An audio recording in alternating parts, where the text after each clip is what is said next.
മനോഹരമായ ഒരു പ്രദേശമായിരുന്നു രാവൽക്കാട്. ആർത്തിമൂത്ത നാട്ടുമനുഷ്യർ രാവൽക്കാടിന് തീയിട്ടു. മുട്ടയിട്ട് അടയിരിക്കുന്ന പക്ഷികളും ചിറകുമുളയ്ക്കാത്ത കുഞ്ഞുങ്ങളുള്ള അമ്മപ്പക്ഷികളും രോഗികളും വൃദ്ധരായ പക്ഷികളും പാവിട്ട് നിലവിളിച്ചു. എല്ലാ ജീവികളും എന്തു ചെയ്യണമെന്നറിയാതെ പരിഭ്രമിച്ചു. തീ ജ്വാലകൾ കാടിനെ വിഴുങ്ങിക്കൊണ്ടിരിക്കുകയാണ്. വളരെ പെട്ടെന്ന് തുള്ളിക്കുരുകുടം എന്ന മട്ടിൽ മഴ കോരിച്ചൊരിയാൻ തുടങ്ങി. പക്ഷികളുടെ രാജാവായ ഗരുഡമ്മാവൻ പറഞ്ഞു, പ്രകൃതി നമ്മുടെ പ്രാർത്ഥന കേട്ടു. കാട്ടുതീയിൽ നിന്നും രക്ഷപ്പെട്ട ജീവികൾ ഇവിടെ ഒത്തുകൂടുകയാണ്. അവർക്ക് പറയാനുള്ളത് എന്താണെന്ന് നമുക്ക് കാണാം.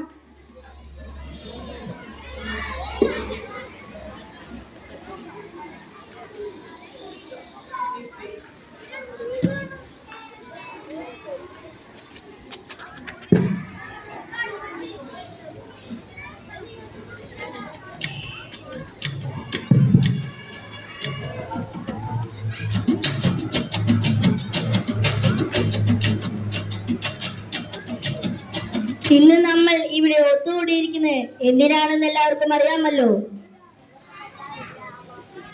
വലിയൊരു അപകടത്തിൽ നിന്നുമാണ് നമ്മൾ എല്ലാവരും രക്ഷപ്പെട്ടത്. ഇനി ഇതുപോലെയുള്ള അപകടങ്ങൾ വരാതിരിക്കാൻ നമ്മളെല്ലാവരും വളരെ ശ്രദ്ധിക്കേണ്ടതുണ്ട്. കാട് നമ്മുടെ മാത്രം വീടല്ല, മനുഷ്യർക്കും അവകാശപ്പെട്ടത് തന്നെയാണ്. പക്ഷേ നമ്മുടെ കാടിനെ സംരക്ഷിക്കാൻ നിങ്ങൾക്ക് ഓരോരുത്തർക്കും എന്തൊക്കെ ചെയ്യാൻ കഴിയും എന്ന് ഈ യോഗത്തിൽ പറയാവുന്നതാണ്. ഓട്ടക്കാരൻ മുയലിന് എന്താണ് പറയാനുള്ളത്?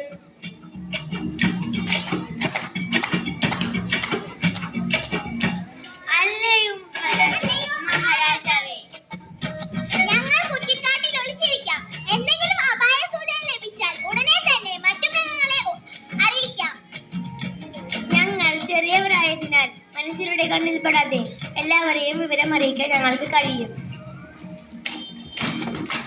എന്താ പുള്ളിമാനെ, തുള്ളിച്ചാടി നടക്കാൻ ഇനിയും ഈ കാട് വേണ്ടേ? താങ്കൾക്കും എന്താണ് പറയാനുള്ളത്? അല്ലയോ രാജാവേ, ഞങ്ങൾ ദുർബലരാണ്, എങ്കിലും വേഗത്തിൽ ഓടാൻ കഴിയുന്ന ജീവികളാണ്. നാട്ടുമനുഷ്യർ ഈ കാട്ടിൽ കാലുകുത്തിയാൽ ഞങ്ങളെല്ലാവരും ചേർന്ന് ഞങ്ങളുടെ കൊമ്പുകൾ കൊണ്ട് അവരെ തടഞ്ഞു നിർത്താം. ഈ കാട് ഞങ്ങളുടെയും വീടല്ലേ. ഈ കാട്ടിലേക്ക് ആരും കടന്നുകൂടാതെ ഞങ്ങൾ ശ്രദ്ധിച്ചു കൊള്ളാം. ഞങ്ങൾക്ക് പറ്റുന്ന സഹായം ഞങ്ങളും ചെയ്യാം.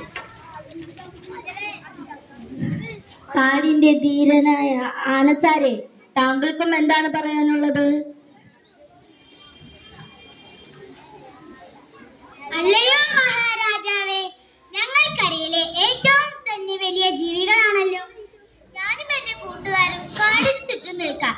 മനുഷ്യന്മാരെങ്ങാനും കാട്ടിൽ കയറിയാൽ ഞങ്ങൾ അവരെ തുരത്തി ഓടിച്ചോളാം.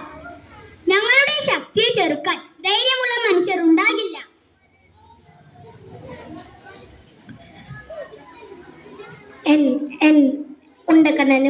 ഉണ്ടക്കണ്ണനും കൂട്ടർക്ക് എന്താണ് പറയാനുള്ളത്?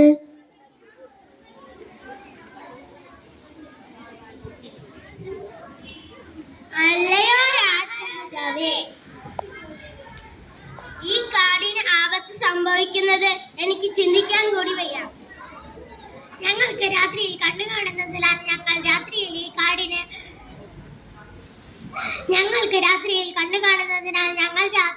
ഈ കാടിന് കാവലിരിക്കാം. ഞങ്ങൾക്ക് എന്തെങ്കിലും അപായ സൂചന ലഭിച്ചാൽ ഞങ്ങൾ ശബ്ദമുണ്ടാക്കി എല്ലാവരെയും വിളിച്ചുണർത്താം. ഞങ്ങൾ കാടിന് കാവലിരിക്കാം. എന്താ കുരങ്ങച്ച, മിണ്ടാതിരിക്കുകയാണോ? അല്ലയോ രാജാവേ, ഞങ്ങൾക്ക് മരങ്ങളിൽ ചാടി നടക്കാൻ ദൈവം കഴിവ് തന്നിട്ടുണ്ട്. കാടിന് എന്തെങ്കിലും ആപത്ത് വരുന്നതായി ശ്രദ്ധയിൽപ്പെട്ടാൽ ഞങ്ങൾ എല്ലാ കൂട്ടുകാരും കൂട്ടത്തോടെ അവരാക്രമിച്ച് ഓടിക്കാം.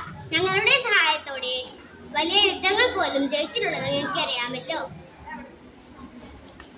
എന്താ കുറുക്കച്ചാരെ, താങ്കൾക്ക് ഇപ്പോൾ ഒരു കൗശലവും തോന്നുന്നില്ലേ?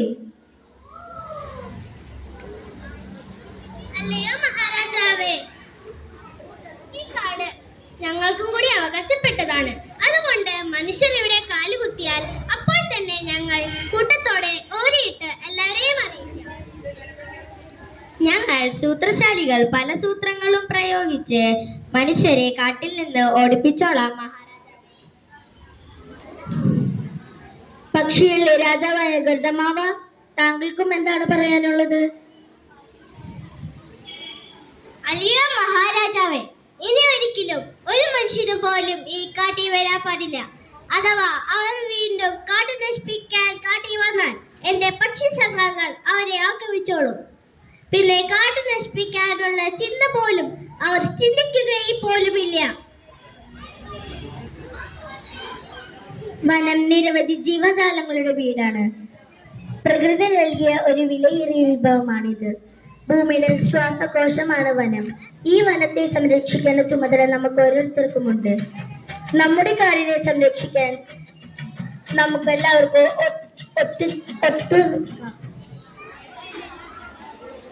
ഒരുമിച്ച് നിന്ന് പ്രവർത്തിക്കാം.